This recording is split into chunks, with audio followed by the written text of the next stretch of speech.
I'm Dale Lawrence. Welcome to the Travel Show.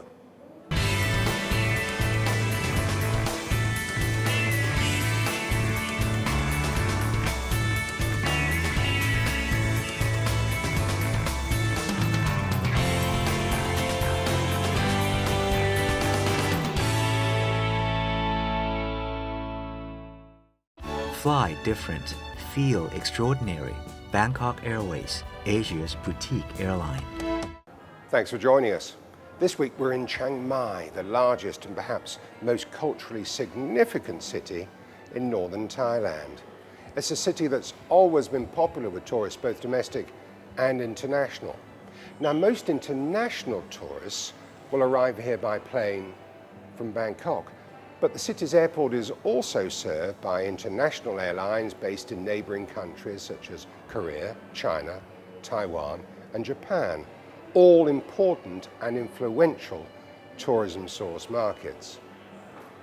Chiang Mai has aspirations to host a World Expo, and they're also seeking to create a niche market as a creative city. Accommodation in Chiang Mai is wide-ranging, from 5-star luxury retreats to simple guest houses. We've come to a boutique hotel that enjoys a prime location right in the city centre. Join me after the break when we go behind the scenes at the fashionable Dusit D2. Amazing Thailand always amazes you.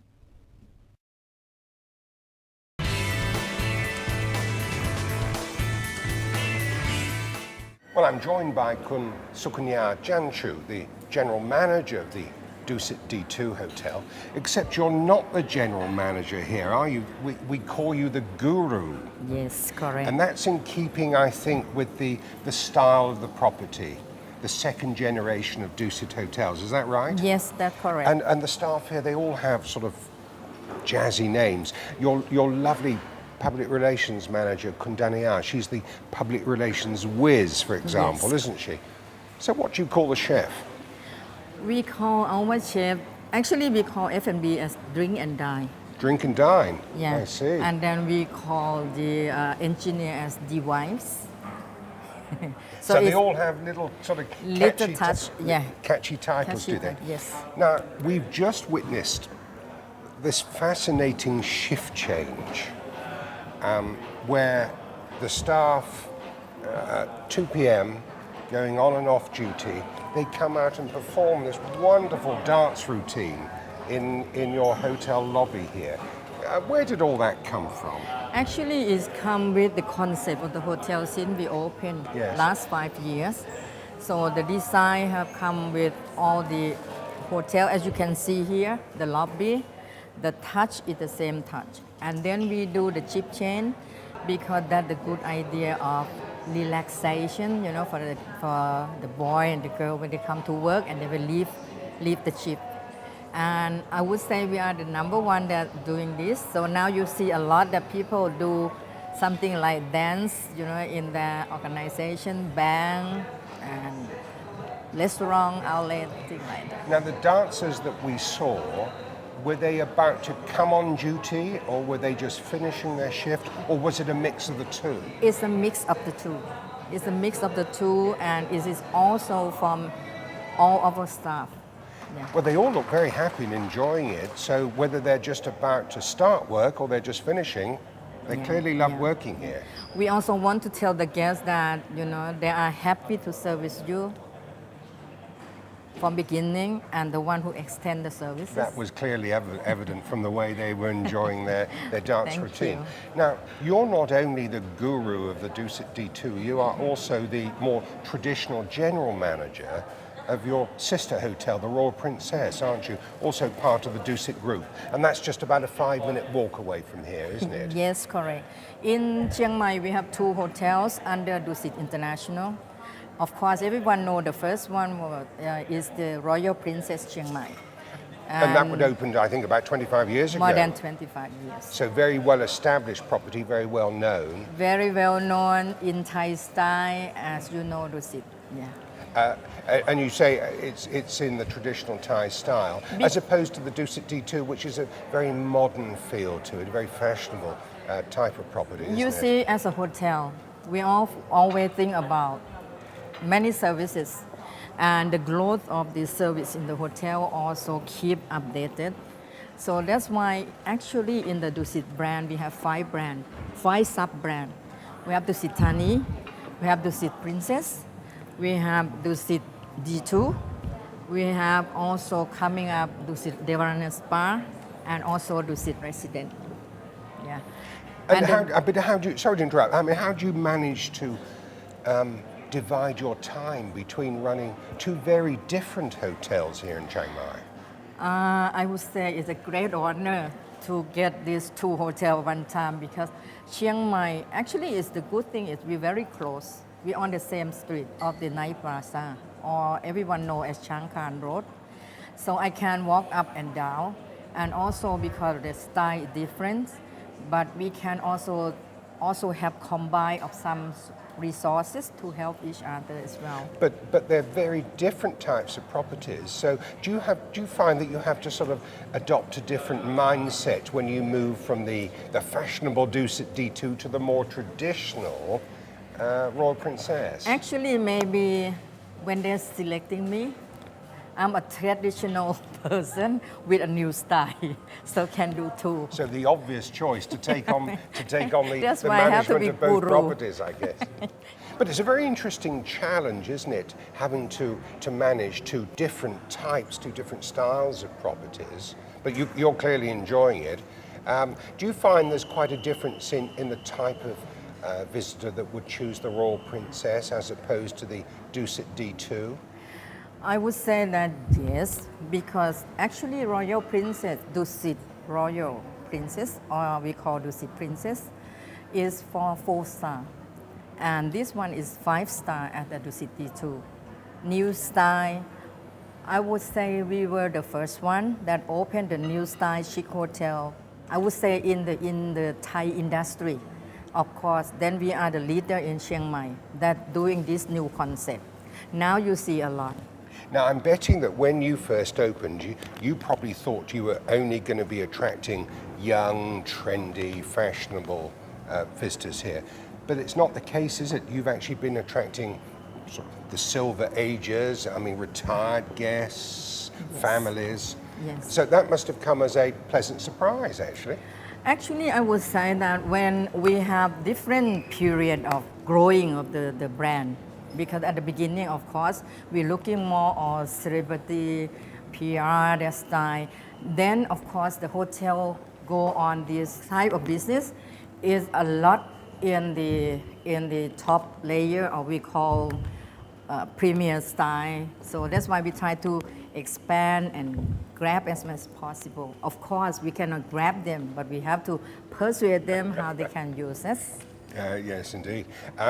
Now, you opened in 2006, before the global economic downturn, before the swine flu epidemic that stopped people traveling.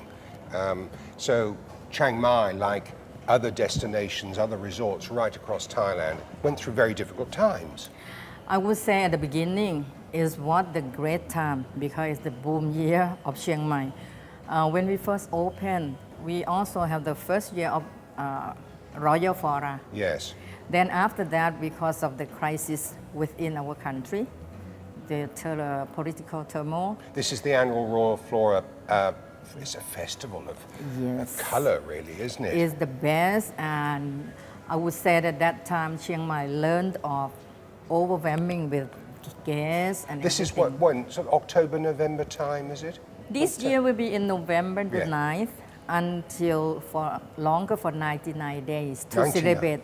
celebrate the King's birthday. Right, right. And of course, it runs right the way through the dry season here. Yes. Here we are in mid-September. We've had a prolonged rainy season this year, haven't we? Has that affected the numbers of people coming to Chiang Mai? I would say this year, because Chiang Mai already down to the end, whatever up is already show up. So this year, if compared to last year in the same month, we're doing I would say that Chiang Mai doing much better than last year. But of than course, last year was a terrible year. Yeah. People stopped But coming it to should be Thailand because of all better the if problems in without all Bangkok. this national disaster, Yeah. you know, all the political turmoil around, and also, of course, economic crisis. Yes. I mean, as you mentioned, the political situation, I think the hotel industry probably welcomes the start of a period of political stability. Whether you support the government in power or not, that's what you need. You need political stability, don't you, so that people feel confident about coming back to Thailand in general and Chiang Mai in particular.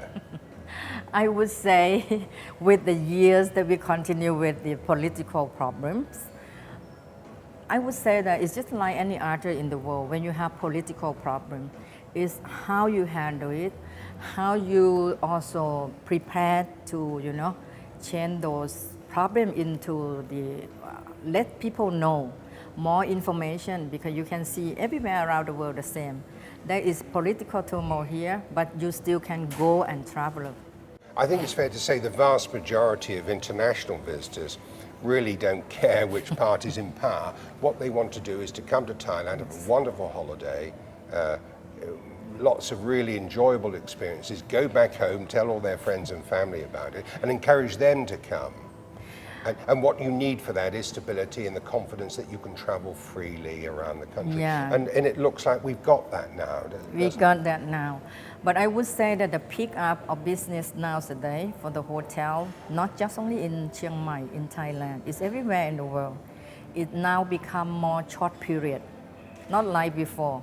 People book much at once in time, but now always last minute. Yes. Because this is because of the development of the communications channels, everything. We'll come back for more with Sakanya Janchu after the break. Thank But you. first, here's a roundup of the latest news.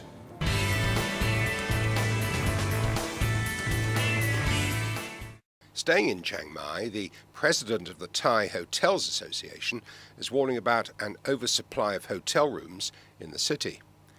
Prakit Chidamrongpong told online travel industry news service TTR that he's concerned about the downturn in bookings from Europe and that more airlines from other markets should be encouraged to offer flights to Chiang Mai.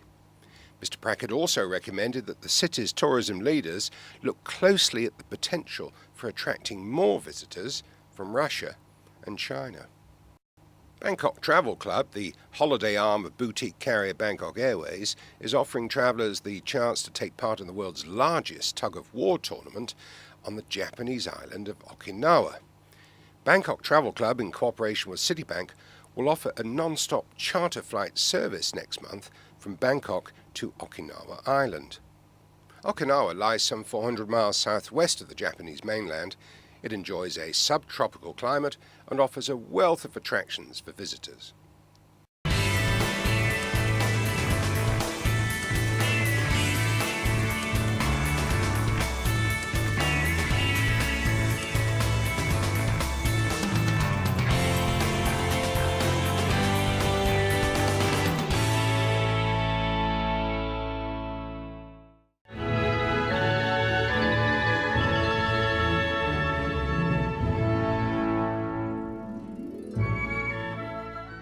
So what makes the water in Krabi's emerald pool so luminously green?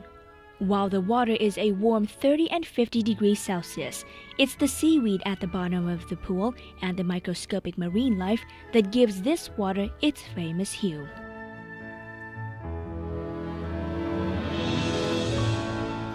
Next to the pool, a short path reveals the secrets of nature in one of the few remaining lowland forests in southern Thailand. Amazingly, the pool springs from underground and can respond to sounds like clapping. This really is one of Krabi's hidden gems.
amazing Thailand.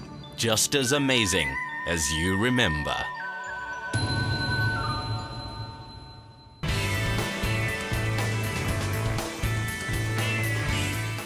Welcome back. I'm talking to Kun Sukanya Janchu, the guru of the Dusit D2 in Chiang Mai.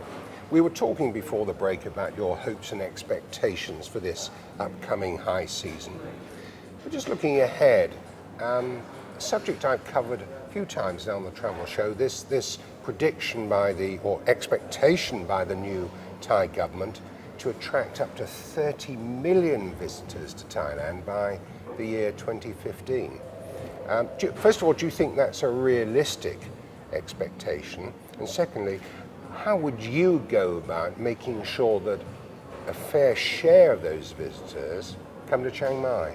I would say it's a good figure. It's a substantial increase on what we're getting now. Very much. We'll get to 19 million or something this year. Yes, I think this year they expect 19.5 million, which actually increased from 18.5 that they said a few months ago. So maybe it's a good time to see it coming up. But coming up right away within 5 years to nearly 40% on the top, I think it's also tough. Well, it really depends on the source markets that they're targeting. I think they're expecting a huge increase, for example, in the numbers of tour groups coming from China.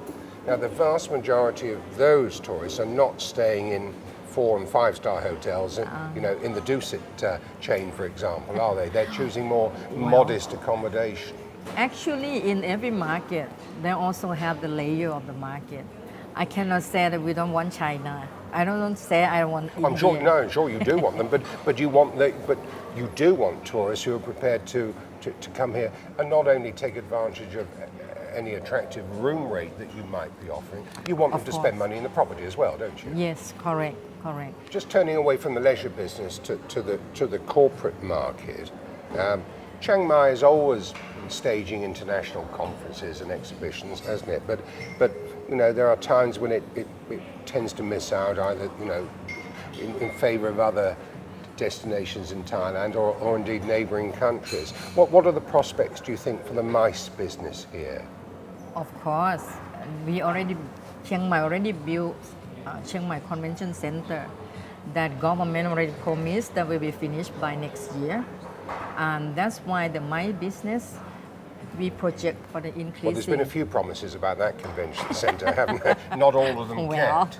And I mean, where are we with it? I mean, there was an issue about not having sufficient funds to complete the construction process. Are you confident that you'll see that project finished next year? I would say I went to see the project myself. I mean, just see outside. Next year, maybe it will take another half or maybe more, about a year more for the infrastructure of the whole area.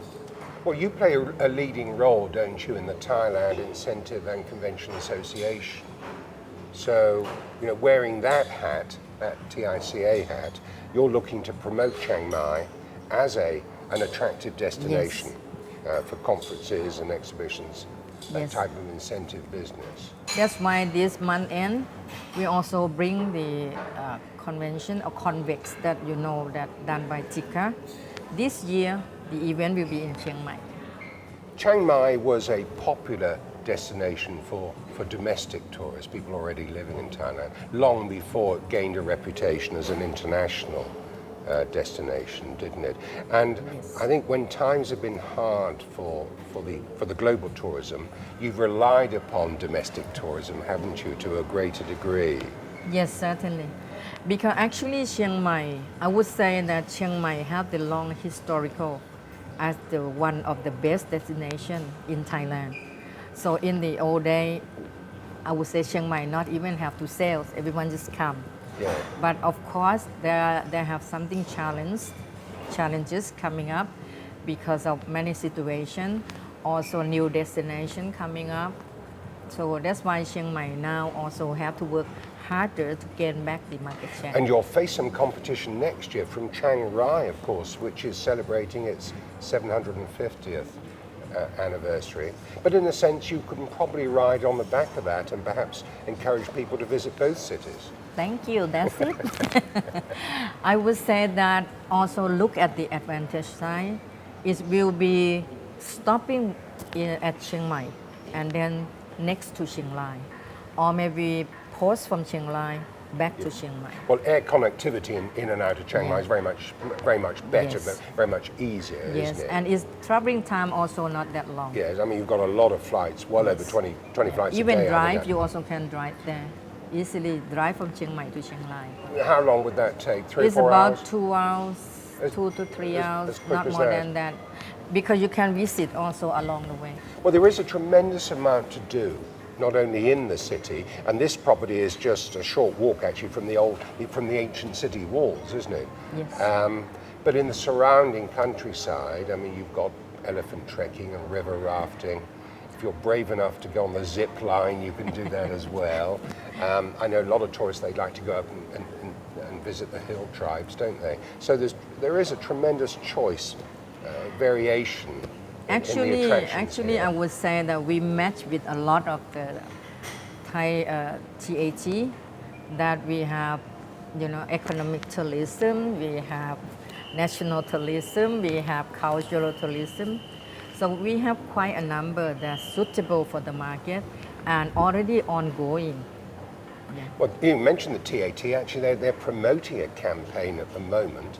I think it's called My Slow Day, encouraging this is a domestic tourism program, encouraging people to come to this part of Thailand. And I think the title of the campaign is designed to reflect the sort of the slower pace of life up here. And Chiang Mai is part of that campaign. Is life that so very much slower in Chiang Mai than it is you used to work in Bangkok? Do you find it easier up here? You mean can I stay longer? Well, the thing is, you've got 2 hotels to run in Chiang Mai, so the pace might be slower, but you've got to work twice as hard, haven't you? I think that the campaign want to show that the slow, not the people slow, but it's the slow month. It's slow because we dropped down quite a bit, quite a number. And also, I would say Chiang Mai people, they're very, very humble, nice and friendly. And that really reflecting Thai, in the old day. And are you going as far back to when Chiang Mai was the capital of the Lanna Kingdom? Is this, because I mentioned actually in my introduction, there's still evidence of the heritage of the Lanna Kingdom here, isn't there? Yeah, always here, always there. And the local people seem to have a great deal of pride in terms of their heritage. Very much.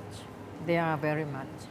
And because of that, people always say that Chiang Mai people are slow, but you have to understand that Bangkok people, Bangkokian, we are like energetic because we have to run, we have to fight.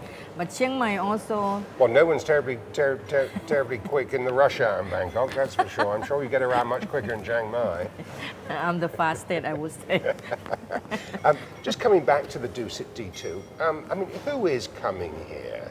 Is this essentially a weekend retreat for people living in Bangkok, or are you getting an interesting spread of international visitors? Yeah, because I would say that property in Thailand, if outside Bangkok, is always destination for weekend leisure business.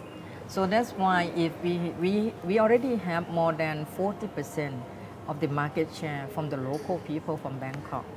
So that's why long weekend will be good business for us. We found that in other shows that we've done. Hua Hin, Cha Am, for example, Yes. very busy, very popular at the weekends. Yes. The challenge is to increase your occupancy during the weekdays, isn't it?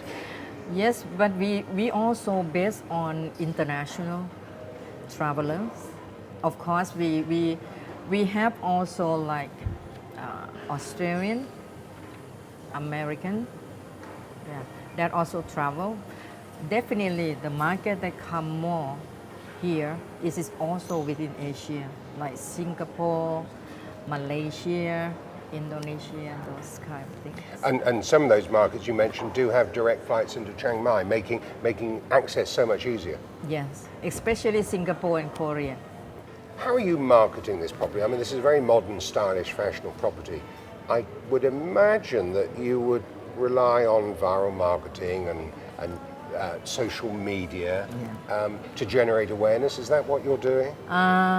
We do actually with the help of our own branding. Of course, we have also marketing center that helping us promoting social media. We also have website, and we work with very close with all the OTAs, and also of course with the leisure traveler. We still have to also work direct with all the agency. Yeah. So the market, I would say that nowadays everyone will gain more from social media, same as us. But you mentioned the Dusit brand, and of course, there's no doubt you'll enjoy considerable benefit by having the Dusit name, won't you? Such a well-established brand in Thailand. Now indeed spreading its wings overseas, of course. Yes. And you know, making penetrations into new markets. But still, Thailand is very much its home base. Thailand is a home base, and Thailand is a flagship. Kun Sukanya, what makes this hotel so special? And indeed, the sister property that you're also managing. I mean, how would you summarize the USPs here? For Royal Princess or Dusit Princess Chiang Mai, is 4-star. And of course, we have captured the market. Also, some similar, some different. And that would be for guests that really, when they walk through the front door, they want to feel that they're in a hotel in Thailand. Yes, correct. Traditional Thailand Traditional style. Thai modern here. Yes. Yeah. Here, I would say that with the new idea, actually D2 stand by for Dusit second generation. So it's the idea of doing a hotel up market and also chic and nice, you know, with a new youngster. I would say not just youngster, it's the age that you prefer and enjoy the premier style and free style. So that's why our market, we also have. Well, I can vouch for the fact it's not just the youngsters that enjoy Yes. staying in luxury hotels. Actually, Whatever the we age, we enjoy some comfort when we're traveling. It's been a pleasure talking to you on the travel show. Thank you for inviting us to the Dusit D2. Thank you so much for great opportunity, and it's our great honor to have you with us. It's been our pleasure. Thank you very much indeed. Can I say in Thai ขอบคุณค่ะ You may indeed. May I say Yindika?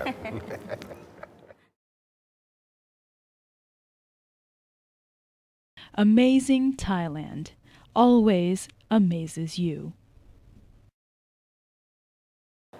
Well, that's it for this week's show. My very special thanks to Sukanya Janchu and all her staff here at the Dusit D2 Hotel in Chiang Mai. Next week, we're in Koh Samui. But until then, from everyone on the travel show, it's goodbye